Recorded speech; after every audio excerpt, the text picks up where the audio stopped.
Hello बच्चों, welcome to our class. आपका platform में आपका स्वागत है। उम्मीद है आप लोग जो है पढ़ाई अच्छा से कर रहे होंगे। और आज जो हमारा जो वीडियो है वह होने जा रहा है हिंदी का, जो गोधली भाग 2 का जो फर्स्ट चैप्टर है, श्रम विभाजन और जाति प्रथा। तो उस टॉपिक पर, उस पाठ पर हम आज विचार करेंगे। तो चलिए बिना देर के आज के क्लास को स्टार्ट करते हैं। चैनल पर नए हो, चैनल को जो सब्सक्राइब कीजिए, दोस्तों तक जरूर शेयर कीजिए, क्योंकि यह जो है इम्पोर्टेंट लेक्चर है। देखिए, यहाँ पर हम आपको सबसे पहले बताने जा रहे हैं कि जो श्रम विभाजन और जाति प्रथा है उसको हम थोड़ा तोड़े हैं। ठीक है, तोड़ करके हम कुछ आपको ले रहे हैं कि इसके जो लेखक कौन है, इसके लेखक कौन है और इसका जन्म कब हुआ है। ठीक है, तो इस श्रम विभाजन और जाति प्रथा के लेखक की बात किया जाए तो वह जो है डॉक्टर भीमराव अम्बेडकर जी हैं। ठीक है, लेखक जो है श्रम विभाजन और जाति प्रथा के डॉक्टर भीमराव अम्बेडकर हैं। और इनका जो जन्म हुआ था वो 14 अप्रैल 1891 ईस्वी में हुआ था। और कहाँ हुआ था उसके बारे में बताते हैं आपको। इनका जो महू मध्य प्रदेश था, महू जगह का नाम था। कहाँ का जगह है? मध्य प्रदेश के जगह का नाम महू था। और वहीं पे इनका जन्म हुआ। किनका? डॉक्टर भीमराव अम्बेडकर का, जिन्हें संविधान का निर्माता भी कहा जाता है, जिन्होंने श्रम विभाजन और जाति प्रथा को लेकर बहुत अच्छी बातें कही इस कहानी में। इनका जो निधन की बात हुई, या क्वेश्चन सब आता है, इनका निधन जो है 6 दिसंबर 1956 ईस्वी में हुआ था। कब हुआ था? 6 दिसंबर 1956 ईस्वी में इनका निधन हुआ था। तो ये सब जितने भी चीज़ हैं, यह और यह, ये दोनों जो है आपके लिए बहुत ही इम्पोर्टेंट हैं और एग्जाम के पॉइंट ऑफ व्यू से बहुत ही इम्पोर्टेंट। ठीक है, चलिए स्टार्ट करते हैं इसकी क्लास को। नेक्स्ट देखिए, नेक्स्ट जो पढ़ना है ना, तो श्रम विभाजन जाति प्रथा से लेकर के अब आगे बढ़ने प्रमुख रचनाएं। अब इनकी रचनाएं हैं कुछ किनकी, डॉक्टर भीमराव अम्बेडकर की ये कुछ रचनाएं हैं। देखिए यहाँ पर लिखा हुआ, जिसमें सबसे पहली जो रचना है जिसमें बोला द कास्ट इन इंडिया, जो कास्ट इन इंडिया और देयर मैकेनिज्म जेनिस है ना एंड देविस हु आर द्रांस बुद्धा द हिट्स, मैं सब जितने भी हैं ये सब इनकी जो है प्रमुख रचना है किनकी, डॉक्टर भीमराव अम्बेडकर की। ठीक है ना, चलिए नेक्स्ट बढ़ते हैं। नेक्स्ट जो है इस पाठ में क्या है, इस पाठ में क्या पढ़ना है हमें, तो इस पाठ में हमें श्रम विभाजन और जाति प्रथा के बारे में पढ़ना है। यहाँ जो मजदूर की चित्र देख रहे हैं, ये सब मजदूर हैं जो वर्क करते हैं, जो श्रम करते हैं। ठीक है, उन्हीं के बारे में यहाँ पर बताएगा, जिसमें कहा गया कि जो प्रस्तुत पाठ है वह श्रम विभाजन जाति प्रथा के लेखक जातीय आधार पर जाने वाले असमानता के खिलाफ अपना विचार प्रकट किए। जितने भी जाति के संबंधी जो भेदभाव होते थे उसके लिए यह जो है लिखे हैं। लेखक का कहना है कि आज के परिवेश में भी जो जातिवाद के कटु समर्थक हैं उनके अनुसार कार्य कुशलता के लिए श्रम विभाजन आवश्यक है, क्योंकि जाति प्रथा श्रम विभाजन का ही दूसरा रूप है। जाति प्रथा, क्वेश्चन बन के आएगा कि जाति प्रथा श्रम विभाजन का कितना रूप है, तो जाति प्रथा श्रम विभाजन का कितना रूप है? दूसरा रूप है। ठीक है, लेकिन लेखक की जो आपत्ति है वो जातिवाद श्रम विभाजन के साथ साथ श्रमिक विभाजन का भी रूप लेता है। ठीक है, श्रमिक विभाजन यानी जो श्रम करते हैं। श्रम विभाजन में किसी भी सभ्य समाज की आवश्यक है, परंतु भारत के जाति प्रथा श्रमिक जो अस्वाभाविक विभाजन करती है वह विभिन्न वर्गों के एक दूसरे के अपेक्षा ऊंच नीच भी करार देती है। यह इसमें बताया गया। ठीक है, इसमें लेखक क्या कहते हैं, इसमें जो लेखक हैं कौन है? डॉक्टर भीमराव अम्बेडकर। तो डॉक्टर भीमराव अम्बेडकर जी क्या कहते हैं यहाँ पर समझिए, है ना।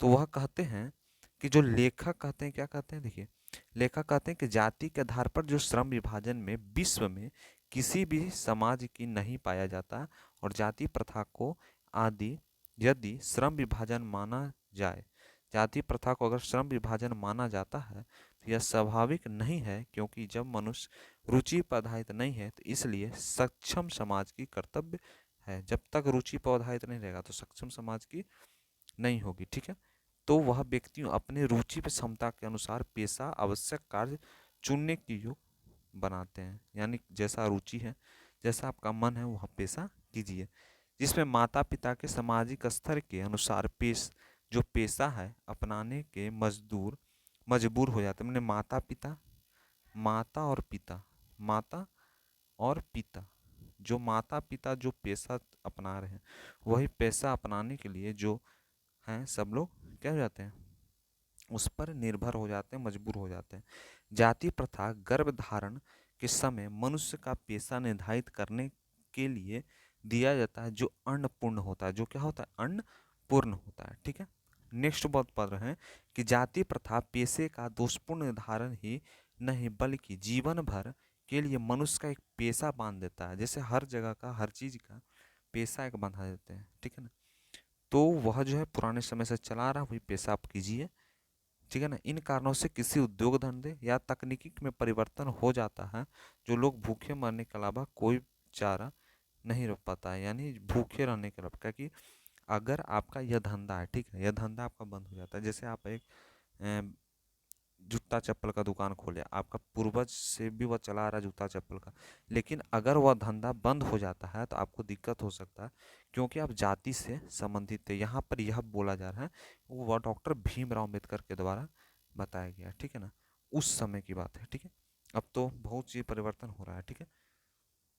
क्योंकि खास पेशे में बंधे होने के कारण बेरोजगार हो जाते हैं और हिंदू धर्म की जाति प्रथा किसी भी व्यक्ति को उसका ऐसा पेशा चुनने की अनुमति नहीं देता जो उसकी पैतृक पेशा न हो, भले वह उसमें माहिर या परंपरागत ही क्यों न हो। अर्थात आप किसी कार्य में कितना भी अच्छा होते हैं तो क्या जाति प्रथा के अनुसार अपने पिता का ही पेशा अपनाना पड़ता है। ठीक है ना। ये यहाँ पर बोला जा रहा है।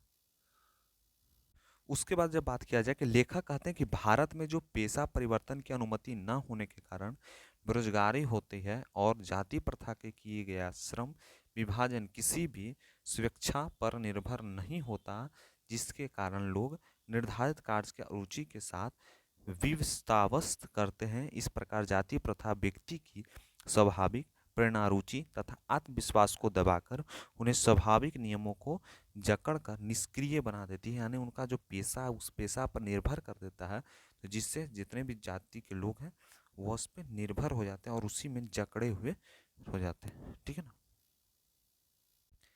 अब नेक्स्ट बात किया जा रहा है कि इसमें बोला है कि जाति प्रथा में जो श्रम विभाजन में मनुष्य की इच्छा पर ही निर्भर नहीं करता बल्कि वो अपने पिता के पेशे से बंध जाना पड़ता है। ऐसी स्थिति में जहाँ काम करने वाले न दिल लगाता है न दिमाग और कोई कुशलता भी प्राप्त नहीं की जा सकती, इसलिए लेखक कहते हैं कि आर्थिक पहलू भी जाति प्रथा एक हानिकारक प्रथा होता है। तो समाज में जो रचनात्मक पहलू पर विचार करते हुए लेखक कहते हैं कि आदर्श समाज वह है, क्या कहते हैं, क्वेश्चन जगह आदर्श समाज क्या होता है, डॉक्टर भीमराव अम्बेडकर क्या कहते हैं, तो बोलते हैं कि आदर्श समाज वह समाज है जिसमें स्वतंत्रता, समानता, भाईचारा को महत्व दिया जाता है। स्वतंत्रता को दिया जाता है, समानता को दिया जाता है, भाईचारा को दिया जाता है, इस सभी को क्या दिया जाता है, महत्व दिया जाता है। और लेखक भाई के चारे की तुलना दूध और पानी के मिश्रण किया है। ये भाई को दूसरा लोकतंत्र कहा गया और भाईचारे को दूसरा लोकतंत्र कहा गया। ठीक है। लेखक अंत में क्या कहते हैं कि समाज में एक दूसरे के प्रति श्रद्धा और समान सम्मान की भावना रखना चाहिए ताकि समाज में जाति प्रथा का अंत किया जा सके, है ना। अगर सबके साथ में एक दूसरे के प्रति अगर श्रद्धा सम्मान सब हो जाएगी, भावनाओं से हो जाएगी, तो क्या हो जाएगा, एक आदर्श समाज बन जाएगा और आदर्श समाज से देश का निर्माण होगा। ठीक है ना। तो आज हम लोग जो पढ़े वह श्रम विभाजन और जाति प्रथा, जो बहुत ही इम्पोर्टेंट बुक का चैप्टर था, गोदली भाग 2 क्लास 10th का, बिहार बोर्ड का। तो आज हम लोगों ने उसको देखा, समझा और जाना, है ना। उम्मीद है आपको यह जो कहानी है बहुत ही पसंद आया होगा, और अगर पसंद आए तो वीडियो को जरूर लाइक कीजिए, दोस्तों तक शेयर जरूर कीजिए। तो मिलते हैं क्लास में। Thank you.